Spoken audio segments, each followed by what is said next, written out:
오늘 하나님 주신 말씀 보겠습니다. 마가복음 11장 1절부터 7절까지 말씀입니다. 마가복음 11장 1절에서 7절까지 말씀. 제가 든 성경 신약 72면에 기록되어 있습니다.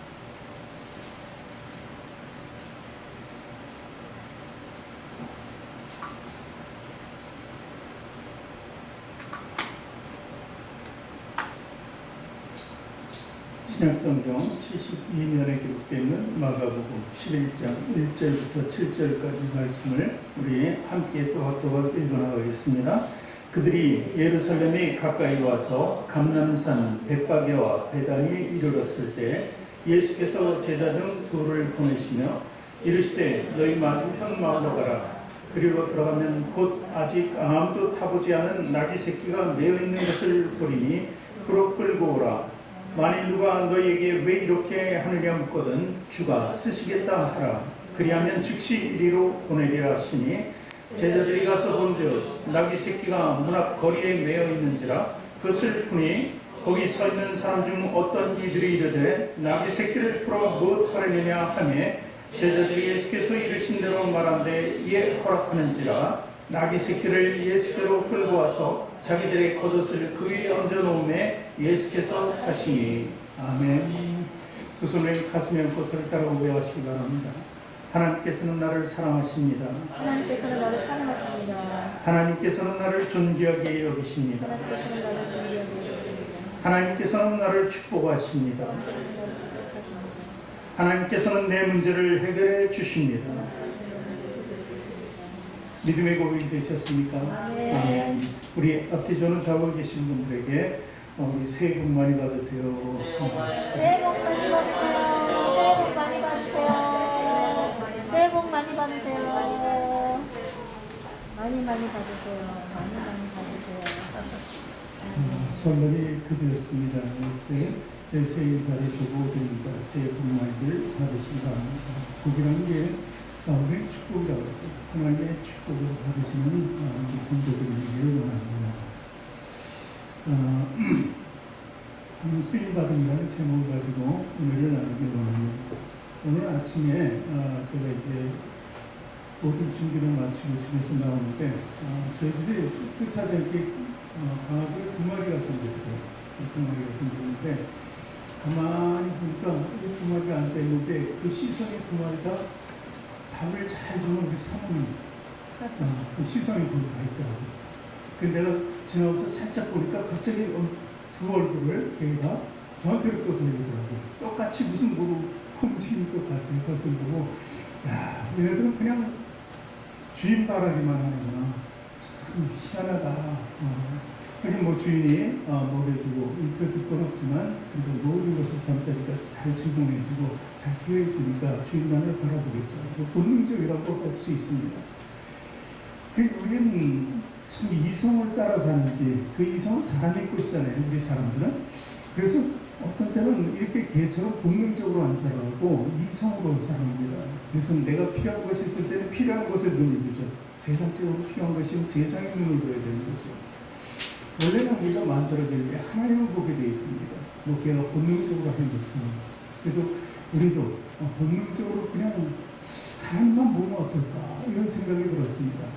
그래서 나도 개처럼 사는 목사가 됐으면 좋겠다. 저렇게 하나님만 보라고. 그러면 얼마나 기쁠까. 모든 시선을 하나님께 고정하고 나의 생각과 뜻도 다 주인 대신 하나님만 보면 어떨까 하는 생각이 들었습니다. 여러분도 마찬가지입니다. 그리스도인이 된다는 것은 사실 이성적인 것보다 본능적으로 하나님 향해 우리 마음이 있어야 돼요.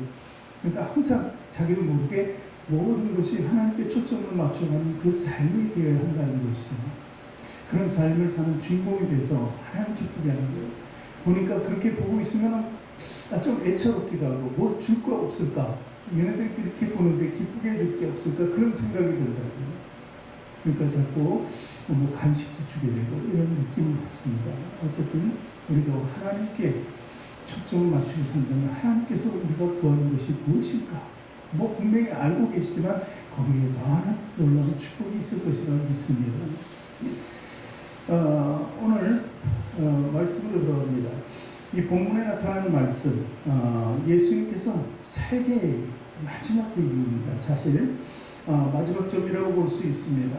이제 예루살렘을 입성하는데 만왕의 왕 대신 그리고 하나님의 영광을 드러내기 위한 순서입니다. 이게 예수님 마지막 죽으시기 4일 전, 죽음 두기 4일 전, 그러니까 6월절 4일 전 이렇게 볼 수 있습니다.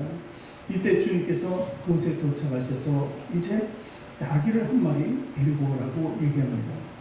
나귀를 이미 미리 섭외해서 준비해 놓은 것이 아닙니다.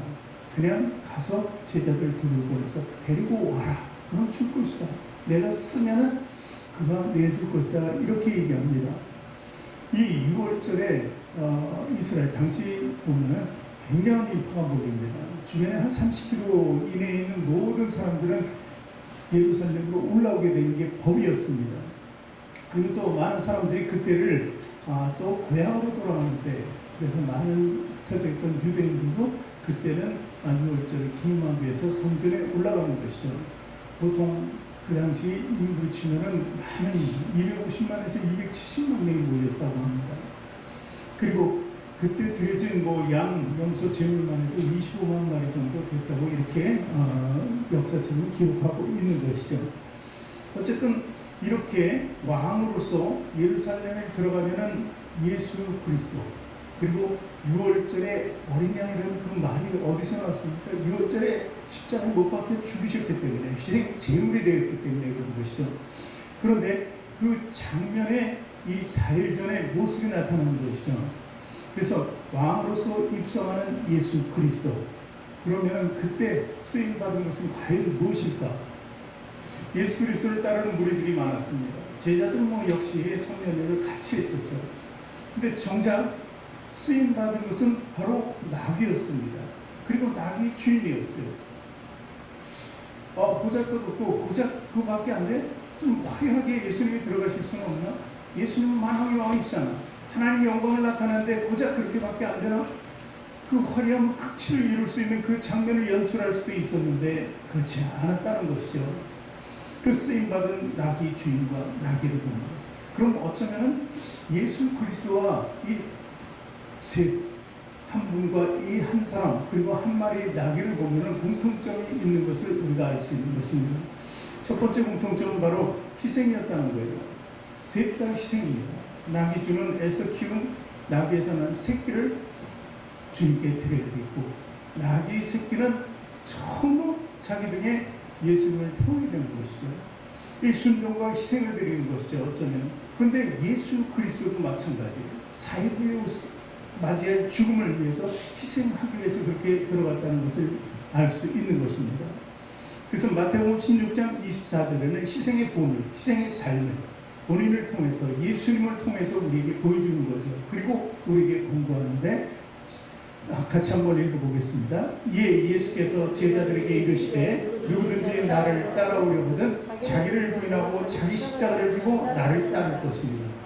예수님의 십자가, 자기 십자가, 예수님 십자가, 나의 십자가 어떻습니까? 그것은 굉장히 다른 것은 아닙니다. 똑같은 것이라고 볼 수 있는 거예요. 그래서 십자가를 지고 따르는 길이 정말 고난과 그리고 죽음까지도 있었던 그 현장의 삶이 바로 그 우리 현장의 삶이 되다는 거예요. 그래서 희생을 요구해야 돼요. 예수님의 그 십자가가 나의 십자가라는 그 삶이 돼요.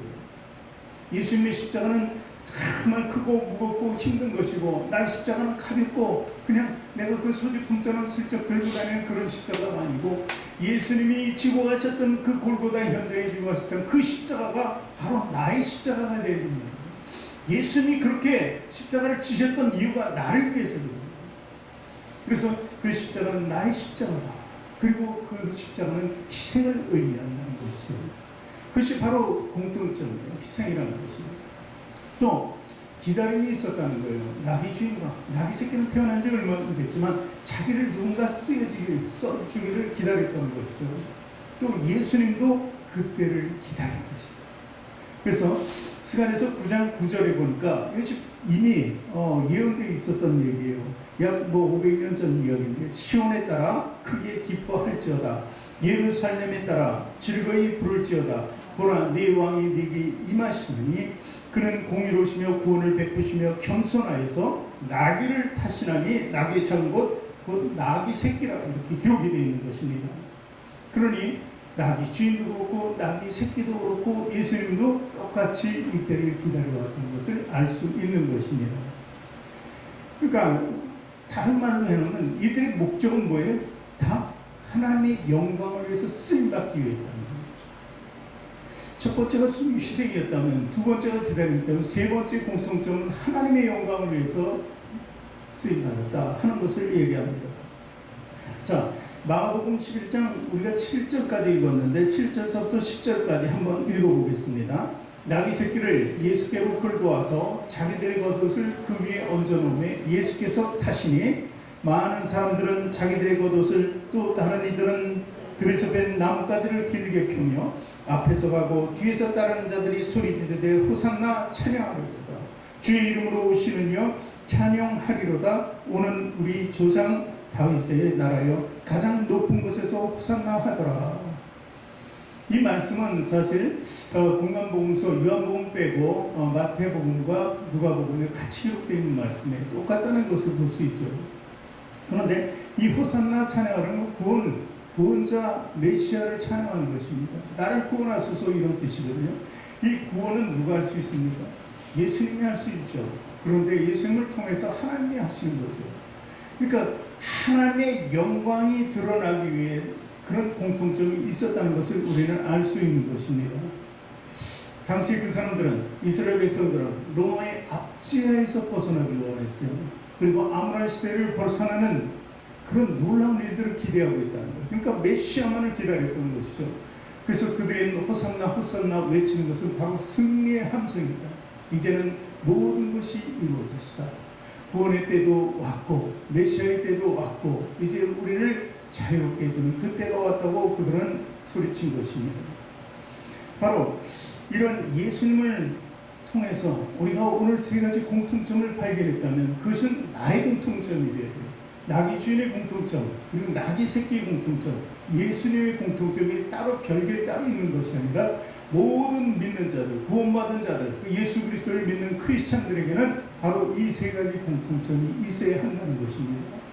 희생할 줄 알고, 그런 때를 기다릴 줄 알고, 그리고 하나님의 영광에 위해서 무조건 살아야 한다는 것이죠. 이것이 바로 우리가 본받을 수 있는 공통점이라고 보는 것입니다. 근데 오늘 깊이 들어가 보니까 주께서 쓰시겠다는 단어가 우리에게 아주 강하게 인식되는 것을 볼 수 있습니다. 주께서 쓰시겠다. 11장 3절에 나오죠. 오늘 본문 같이 읽어봅니다. 만일 누가 너희에게 왜 이렇게 하느냐 묻거든 주가 쓰시겠다. 그러면 즉시 이리로 보내리라 하시니 주가 쓰시겠다면 즉시라는 말씀이 있습니다. 그래서 즉시로 순종. 그래서 순종은 생각하고 이해하고 내 관점에서 자꾸 들여다보고 나서 결정하는 것이 아닙니다. 순종은 바로 그 말씀과 함께 이루어지는 것이죠. 아브라함이 본토 아비집을 떠날 때 그 생각 속에 있었으면 그는 떠나지 못했을 거예요. 그 광야에 위험한 나갈 수가 없는 것이죠. 그러나 순종이기 때문에 즉각적으로 다른 모든 것, 내가 이해할 수 있는 것, 내 관점에서 보는 여러 가지 어려움 그런 것들 다 내려놔 버린 거예요. 보여야 될 것을 보지 않고 순종했던 것이죠. 그런 순종의 삶을 요구하는 것이죠. 그래서 첫 번째는 순종하는 나를 통해서 영광을 받으신다. 순종을 통해서 우리는 쓰임받는다 하는 것이죠. 사실 교회 역사가 2000년 예수님 통해서 이렇게 2000년이 됐습니다.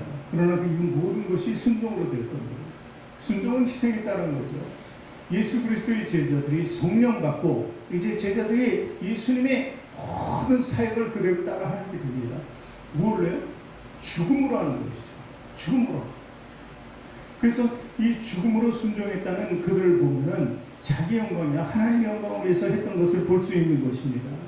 그 쓰이겠다, 쓰시겠다 이런 말은 헬라어로 치면은 필요 불가결한 존재라는 뜻을 가지고 있습니다. 정말 이거는 필요 불가, 반드시 해야 되는 것으로 알고 있다는 것입니다. 우리들은 하나님이 쓰시면 얼마나 좋겠어요. 하나님이 쓰기만 하면 우리 진리의 파수꾼이 될 수 있습니다. 하나님의 뜻을 받기만 하면, 그대로 살기만 하면 하나님의 사랑으로 하나님 말씀을 전하고 영혼을 구원할 수 있는 그런 놀라운 우리의 사람이 될 수 있는 것입니다. 그런데 마귀가 쓰면 안 돼요. 마귀가 쓰면 어떻게 됩니까? 죄악 속에 점점 물들어가는 것입니다. 그래서 내 시간도 마찬가지예요. 하나님께 써야 되는데 마귀가 뺏어가 버리면 하나님께 쓸 수가 없는 거예요. 그래서 마귀가 뺏어가기 전에 하나님께 먼저 써버리는 거예요. 그러니까 즉각적이라는 얘기가 바로 그 얘기입니다. 무엇이든 내 재능도 즉각적으로 우선적으로 하나님을 위해서 써야 됩니다. 어떤 물질이 내게 좀 넘치면 그것도 더 많은 나를 위해서, 내 육신을 위해서 쓰고 내 가정이나 내 삶을 위해서 쓰는 것이 아니라 즉각적으로 하나님 위해서 쓰는 것이라는 거죠. 이런 삶이 바로 순종하는 삶이라는 것이죠. 주님께서는 계속해서 말씀하십니다. 내가 특별히 너를 택한 이유는 내가 널 쓰기 위해서는 거예요. 우리가 쓰임받기 위해서 택함받은 것입니다. 구원받았다는 의미는 바로 하나님의 쓰임받고 택함 속에 들어있다는 것을 얘기합니다. 만약 그렇지 않다면 우리 세상 속에 있었고 세상의 욕망 가운데 육신을 던지고 살아야 되는 거예요. 근데 우리는 거듭난 삶을 통해서 영과 육이 거듭났기 때문에 영적으로 거듭난 모든 삶이 육적인 것을 끌고 가는 거죠. 육은 세상을 위해서 막 나가려고 합니다. 세상이 자기 모든 것처럼 느끼는 것이 바로 우리 육신의 삶이에요. 그러나 영적인 삶이 우선이 된다면 육을 끌고 갈 거예요. 그러나 육적인 삶이 먼저 되면 영은 소멸될 수밖에 없다는 것을 얘기하는 것입니다. 그래서 하나님께서 우리를 구원하시고 예수 그리스도를 통해서 구속하신 이유는 바로 우리 쓰임받고 영적인 삶이 우선이 되고 육적인 것을 다 제어하면서 나갈 수 있도록 만들어주시기 위함입니다. 왜? 하나님의 영광을 위해서. 여러분은 하나님이 쓰시겠다는 그 음성을 늘 들어야 돼요. 그것이 내 영적인 뇌마로 들어오기 때문에 영의 삶은 바로 하나님의 음성을 그대로 듣고 하나님의 일을 하는 것이라는 거죠. 저는 계속해서 이제 한 2주 이렇게 일을 하고 있습니다. 저쪽 성전에. 좀 더디는 건 사실이죠. 제가 프로도 아니고, 그리고 이제 돕는 손길이 많은 것도 아니고, 사람을 붙여서 막대한 자금을 가지고 하는 것도 아닙니다. 그 성전을 계속해서 고쳐나갑니다. 무엇을 해야 되나? 가서 일할 때는 일하지만, 또 가만히 있을 때는 성전에 어떻게 해야 되나고 막 구상을 하는 거예요. 전문가들이야 구상이 그냥 나오겠죠. 떠오르겠죠. 우리가 아니잖아요. 이걸 어떻게 하면 우리 성도들이 이 성전이 거룩한 속에서 예배를 드릴 수 있을까? 아니, 침도실이나 다목주실을 어떻게 해주면 우리 성도들이 좋아하고 하나님 기뻐하실까? 거기에 꽂혀 있으니까 그냥 가서 일하는 거예요. 어떤 때는 그래요. 막 일하고 힘들면은 굉장히 힘이 든 건 사실이죠. 그러면서 내가 지금부터 또 목회를 한 30년 하려고 이러나? 이런 생각도 든단 말이에요. 그런데 그렇지 않잖아요. 그럴지언정 하나님의 성전이잖아요. 그래서 현실의 삶이 힘들고 고달퍼도 기쁨으로 하는 거예요. 그 생각밖에 안 드는 거예요. 아까 강아지 얘기했지만 그 생각밖에 안 드는 거죠. 다음 주에는 반드시 들어와서 예배드릴 줄 믿습니다. 아직 덜 된 것 다 하나님께서 해줄 줄 믿습니다.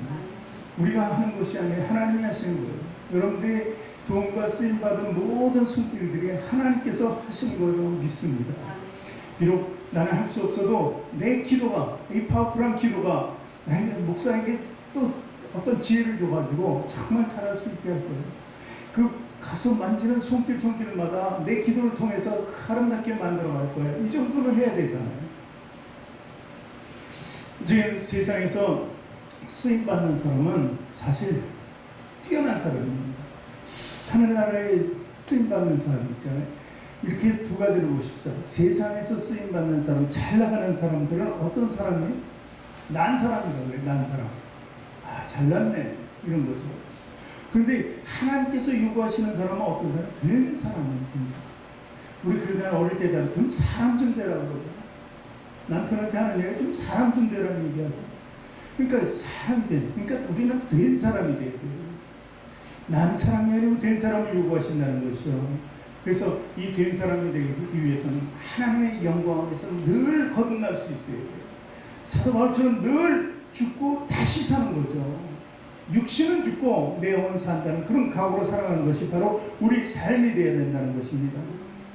오늘 본문에 나온 마귀, 그 내어준 주인을 보세요.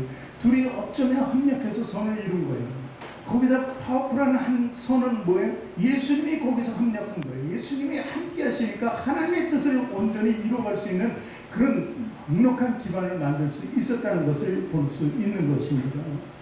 그래서 호산나 호산나 많은 이스라엘 백성들이 외칠 수 있는 것, 그것은 바로 이들의 공통점이 같은 희생이었다는 것을 우리는 알 수 있습니다.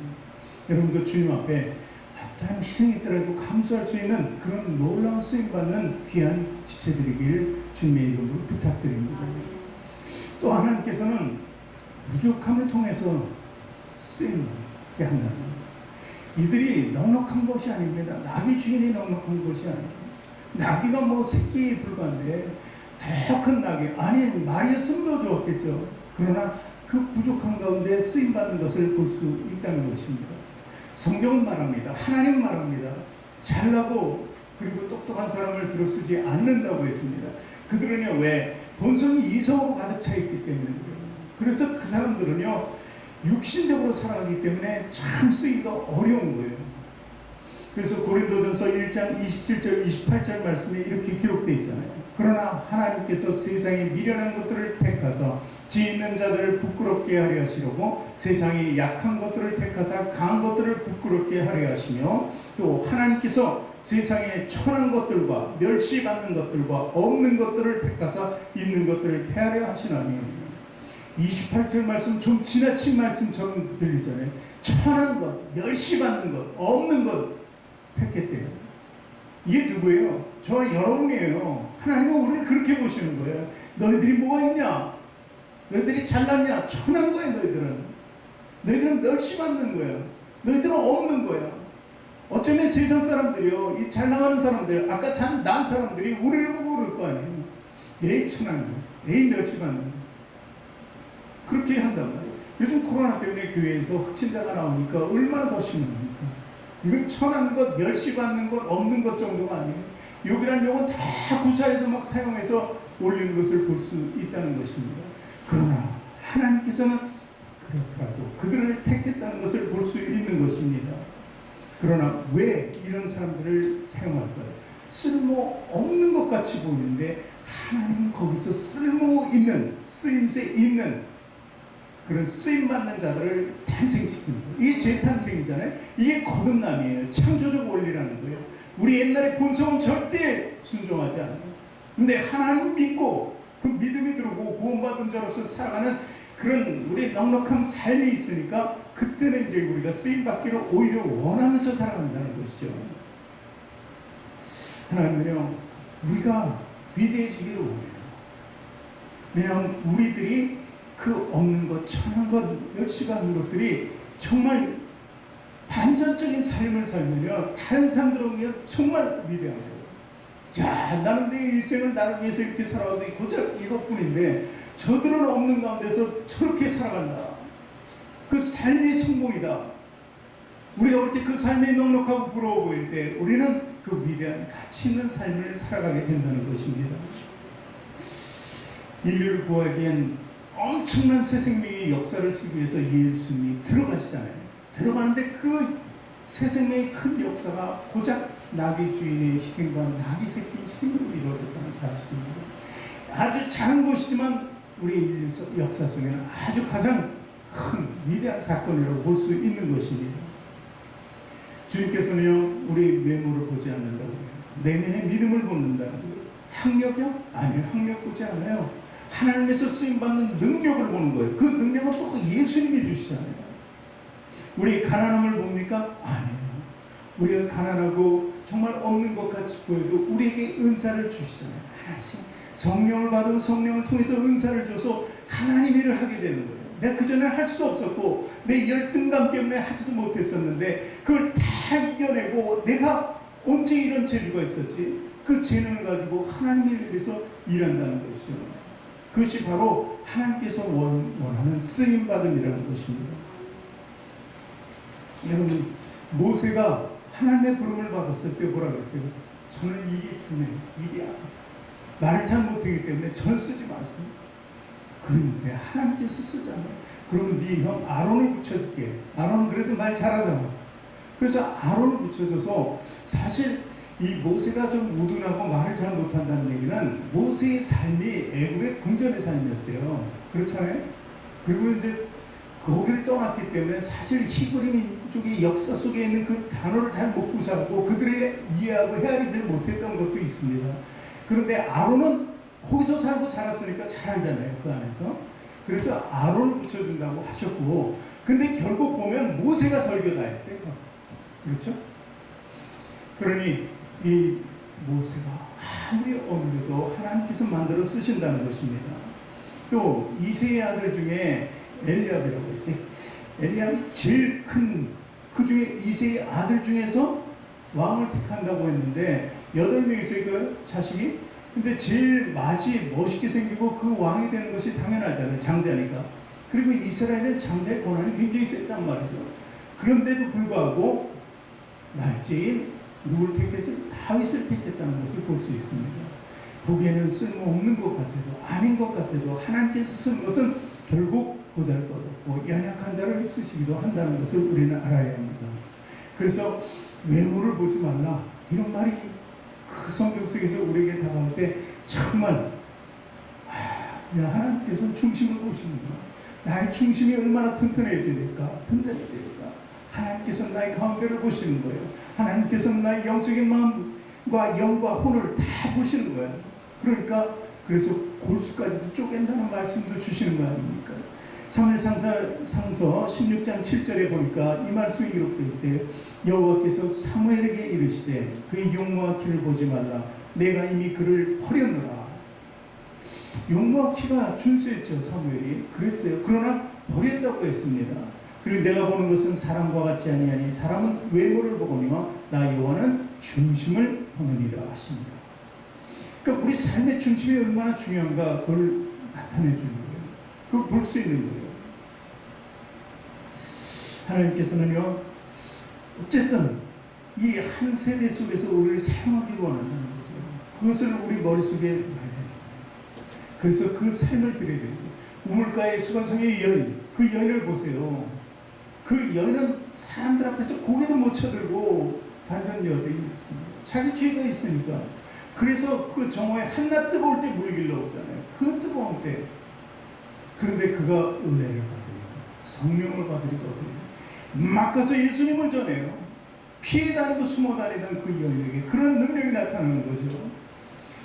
역시 하나님께서는 그 능력을 보여주신 거예요. 돌아온 탕자는 어땠습니까? 탕자는 모든 자기 분깃을 가지고 나왔어요. 다 망했어요.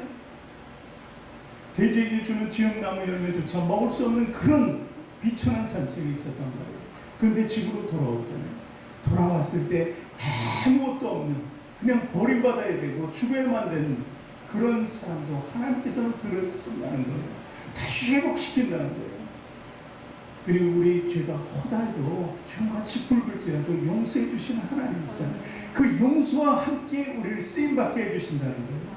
다시 한번 거듭난 삶을 통해서 우리 위대한 창조의 역사 중에 하나로 만들어 가시는 하나님, 그리고 예수님을 우리는 반드시 올바른 시각으로 봐야 한다는 것입니다. 이제 우리 복의 근원이신 하나님이 우리 쓰임받게 한다는 것은 부어주시겠다는 약속이 그냥 쓰지 않고 뭔가 죄짓 쓴다는 거예요. 그래서 우리가 일하지 않고 구할 때는 그래 넌 거기에 만족할 수밖에 없구나 하고 말이지만, 일할 때는 그냥 주는 거예요. 막 주는 거예요. 예를 들어서 뭐 제가 이제 성경 공사를 하잖아요. 공사를 하려고 이것도 필요한데 저것도 필요한데 그러면 다 채워주는 거예요. 다 채워주는 거예요. 앞에 강대상 앞에 이렇게 만들었어요.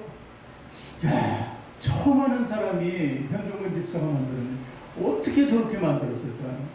이틀을 그냥 새벽 3시까지 구상하면서 만들었대. 자기가 무슨 설계도를 만들었어요? 뭘 해봤어요? 근데 하더라고요. 저도 신기해요. 하면서 보니까.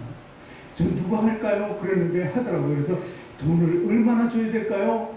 이렇게 하면서 하나님께 기도했고, 조심스럽게 어렵게 이걸 얼마나 들었지? 이제 주려고. 그랬더니 이건 제가 하겠습니다. 이렇게 얘기하더라고요. 그러니까 하나님께서 하시는 거예요. 얼마나 들었어요? 한 200만 원 들었어요. 그래, 알았어. 그러니까 이게 내가 하는 것은 아니구나. 또 이제 벽은 그대로 좀 깨끗하게 온전히 쓰려고 이렇게 했거든요. 근데 누군가 들어와서 벽 보더니 저건 안 바꿔. 그래서 못 바꾸지. 그냥 써야지. 아쉬운 대로. 힘드네. 바꾸기가 힘들어. 그때 바꿔요. 뭘로 바꿔? 내가 바꿔. 그렇게 되더라고요. 그러니까 바꾸고자 하는 사람을 바꿔주는 거예요. 이렇게 하니까 이건 내가 하는 건 아니고 하나님이 하시는 거예요. 더 절실하게 그걸 느낄 수가 있는 거죠. 그러니까 재밌는 거예요. 하고 나서는 힘들어도 하면 내가 뭘 또 손을 대면 누가 이거 하겠다 그러겠지. 이런 아주 그런 어처구니 없는 생각까지도 하는 것 같아요. 어쨌든 우리는 그렇게 쓰임받기를 원하는 사람이 되어야 된다는 것입니다. 또 세 번째는 매여 있는 자에게서 자유를 준다는 거예요. 나귀 새끼가 매여 있었습니다. 마가복음 11장 2절 한번 볼까요? 이르시되 너희 맞은편 마을로 가라. 그리로 들어가면 곧 아직 아무도 타보지 않은 나귀 새끼가 매여 있는 것을 보리니 풀어 끌고 오라. 매여 있을 때는 아무것도 할 수 없습니다. 그러나 이제 풀어서 풀면 이제 일을 할 수 있게 된다는 것입니다. 그래서 하나님께서 우리를 사용한다는 그 의미는 하나님께서 보면은 우리가 아무것도 안 하고 있으면 묶여 있는 거예요, 어딘가. 잘못 때문에 이 묶여 있는 게 세상이 묶이게 됩니다. 우리가 하나님을 생각지 않고 하나님을 인식하지 않고 하나님과 동떨어진 삶 속에서 세상만 잡고 내 일만, 나의 가정만, 모든 삶만 이렇게 들여다보면 그게 세상에 매여 있는 거예요. 그러니까 세상에 매여 있는 것을 하나님이 풀어주셔야 돼요. 풀어줘야지 하나님께로 나와서 하나님 일을 할 수 있게 된다는 거예요. 그러니까 그런 삶이 돼야 돼요. 제가 성전을 하는 이유가 우리 가정을 위해서 그렇습니까? 내 자녀들을 위해서 합니까? 아니잖아요. 누구를 위해서요? 하나님 위해서 하는 거예요. 그러니까 그런 것에 매이지 않도록 잡아줍니다. 그래서 가정을 돌보지 말라는 얘기는 아닙니다. 세상적인 것에 너무 얽매여 있습니다. 우리가 24시간 중에 8시간을 자고 뭐 이거저거 하고 나서 뭔가 골똘히 내 모든 것을 다해서 일을 하는 시간이 과연 하나님께 드릴 시간 있을까 없을까도 생각해봐요. 그러면 하나님께 드릴 시간은 얼마고 세상을 위해서 나를 위해서 하는 시간은 얼마나 될까 한번 계산해보길 원해요. 계산해보면 정답은 나오겠죠. 어쨌든 우리가 이렇게 자유케 된다는 거, 하나님 일을 통해서 자유케 된다는 그런 축복이 있어야 돼요. 성령의 역사는요, 그 매인 것을 풀어주는 거예요. 예수 그리스도의 보혈의 피의 역사도 그 매인 것을 풀어주는 거예요. 죄의 매인 것 풀어줍니다. 세상적인 것을 풀어주는 거예요. 그래서 하나님의 일을 할 수 있도록 이렇게 돌려주시겠다는 그 얘기입니다. 나귀가 풀렸을 때 어디로 가야 그 가는 길이 어디 있어요? 나귀 새끼가 풀려서 제자들이 이끌고 간 데가 어디 있어요? 예수님이잖아요. 예수님 앞에. 그래서 어떤 일을 시켰어요? 예수님을 등에 태웠다는 얘기입니다. 등에. 우리는 등에 뭘 태우고 있어요? 우리 짐이 뭐예요? 세상적인 짐 아닙니까? 우리 육신의 짐 아니에요? 삶의 짐, 죄의 짐 이런 모든 것들 지고 살잖아요. 그런데 거기서 자유하게 되는 거예요. 자유하면 어디? 예수님을 등에 태우는 거예요. 예수님이 무겁다고요? 예수님의 멍에는 짐은 얼마나 무겁다고 그랬어요? 가볍다고 했잖아요. 가볍다고. 그것은 마치 우리를 들어올리는 거예요. 그래서 예수님이 우리와 함께 하신다는 얘기 등에 타면 그러면 어때요? 하나님의 영광을 나타내는 거예요. 예수님과 함께 하나님의 영광을 나타내는 거죠. 그러면요, 사실 우리에게 있던 무거운 짐들이 다 벗어지는 거예요. 혹시 아픈 일이 있을까? 병든 일이 있다? 나에게 병이 있고 정말 힘든 일이 있다? 예수님이 타시면 다 해결되는 거예요. 모든 문제를 해결시키는 그분이 바로 우리 등에 있어야 된다는 거예요. 함께 동행하는 그 삶이 있어야 된다는 거예요. 이것이 진정한 자유인지를 알아야 되잖아요. 이것이 진리인지를 우리는 알아야 된다는 것이죠. 이 시간에 여러분 성령의 능력으로 맨 것을 풀어버렸어요. 이제 자유함으로 예수님 앞으로 나가자는 거예요. 주님께 나가는 거예요. 하나님의 영광을 위해서 주님께 나가자는 것입니다. 오늘 예배에 초대받았잖아요. 이러한 중요한 때 우리는 쓰임받기를 원해요. 쓰임받기를 원하면 내게 필요한 것을 다 주시고 하나님의 영광을 위해서 쓸 것까지도 준비해서 주신다는 것을 믿으시기 바랍니다. 하나님의 능력 그분의 계획 안에서 완전하게 이루어집니다. 다만 우리가 들어있어야 되는 거예요. 하나님이 계획하심에 내가 있어야 된다. 이런 자부심을 가져야 돼요. 그렇다고 해서 내가 한 것은 아니에요. 하나님이 하시는 일에 반드시 나도 함께 있다는 것을 우리는 긍지로 알고 살아가야 합니다. 그것이 진정한 크리스찬이라는 거예요. 우리가 몸과 마음을 드린다. 몸과 마음을 드리면 신령이라는 말. 그 신령한 예배를 드린다는 것이 몸과 마음과. 그것이 우리 모든 것 아니에요, 사실. 뭐 물질 있으면 물질까지 드려야 된다 이렇게 볼 수 있지만 저는 그냥 그건 뒤로 하고 몸과 마음을 드리는 신령한 예배자, 그 주인공이 되어야 된다고 보는 것이죠. 그것이 바로 여러분들이 축복받는 길이에요. 여러분들이 또 하나님께 택함 받은 이유라는 것이죠. 오늘 말씀을 통해서 우리는요, 하나님께서 나에게 원하시는 것이 무엇인가를 발견할 수 있어야 돼요. 그것은 첫 번째로 기도예요. 기도할 수 있을 때 여러분들이 하나님의 일이 동참하게 되는 것이죠. 그 다음에 두 번째는요, 여러분의 헌신입니다. 그 헌신이 바로 시간을 내어서 같이 함께하는 것. 그것도 하나님께서 원하시는 것이죠. 그 세 번째는 물질이겠죠. 그러나 이 세 가지가 다 되면 좋지만 우리는 기본적으로 첫 번째는 하고 들어가는 사람이 되어야 돼요. 그 외에는 사실 하나님께서 하시는 거예요. 우리의 기도가 우리의 헌신을 만들어내고 우리의 기도가 하나님께서 주시는 축복으로 나가는 거예요. 그러니까 중요한 것은 저와 여러분의 기도입니다. 이제 딱 한 주 남았습니다. 이제 다음 주에는 이제 옮겨서 예배를 드리겠지만 여러분의 결실이, 여러분의 열매가 그곳에 있고 그때 예배 다음 주에 드릴 때는 여러분의 열매를 전부 다 보게 될 것입니다. 그것이 바로 우리 성시교회의 기쁨이 되고 우리 성시교회가 정말 6월절 최고반 그런 기쁨을 한 번 더 누릴 수 있는 계기가 됐으면 좋겠습니다. 여러분들 이 순간에도 하나님께서는 함께 하십니다. 그 하나님의 그 영광을 위해서 마음껏 사용되는 여러분이 되시기를 주님의 이름으로 축원합니다.